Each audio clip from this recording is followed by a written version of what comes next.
Como docentes de biología, transmitimos visiones del mundo a través de lo que enseñamos.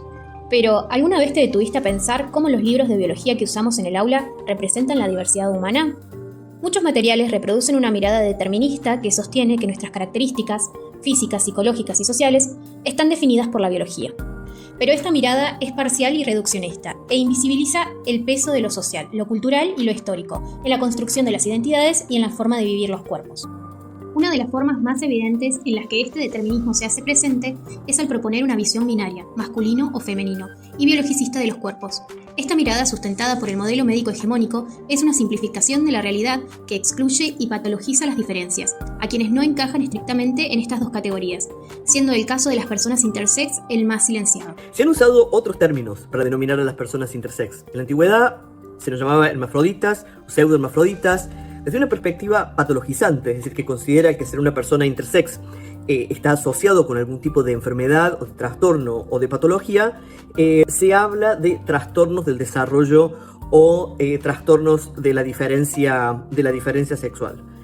Las personas intersex preferimos esa denominación, intersex. Ahora bien, cuando hablamos de intersexualidad no hablamos solamente de personas intersex, sino que hablamos de lo que significa nacer en nuestra cultura con un cuerpo intersex.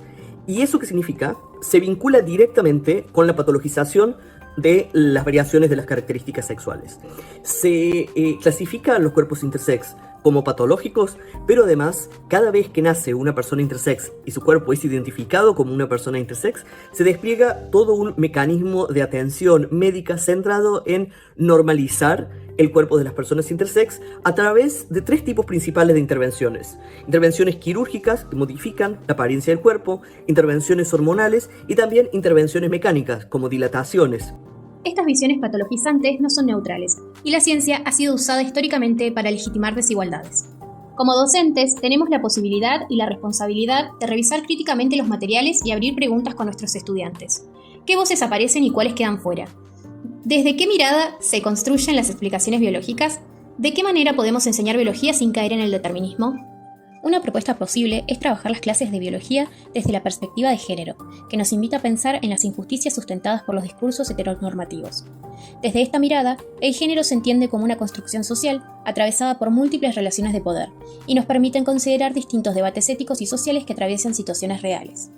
En este video proponemos un ejemplo concreto para analizar desde esta perspectiva, el debate asociado a los reglamentos del deporte de élite, que aún hoy se organiza en torno a las categorías clásicas de masculino y femenino. El deporte de élite se construyó sobre la segregación y el control de los cuerpos, aplicando la lógica del modelo médico hegemónico. Cuando un atleta destaca demasiado en su rendimiento o no responde a los estereotipos femeninos, se activan los llamados test de feminidad. Durante décadas, estas pruebas anatómicas, cromosómicas u hormonales buscaron confirmar si una deportista encajaba en los parámetros normativos de la categoría mujer. Bajo el argumento de la justicia deportiva, se instalaron prácticas de vigilancia y control que vulneraron derechos y expusieron públicamente a las atletas, muchas veces humilladas, descalificadas u obligadas a medicarse para ajustarse a estándares médicos. Aunque las federaciones deportivas justifican estas medidas en nombre de la equidad competitiva, en realidad perpetúan la discriminación y la violación de la autonomía corporal, un problema que aún persiste en el deporte actual.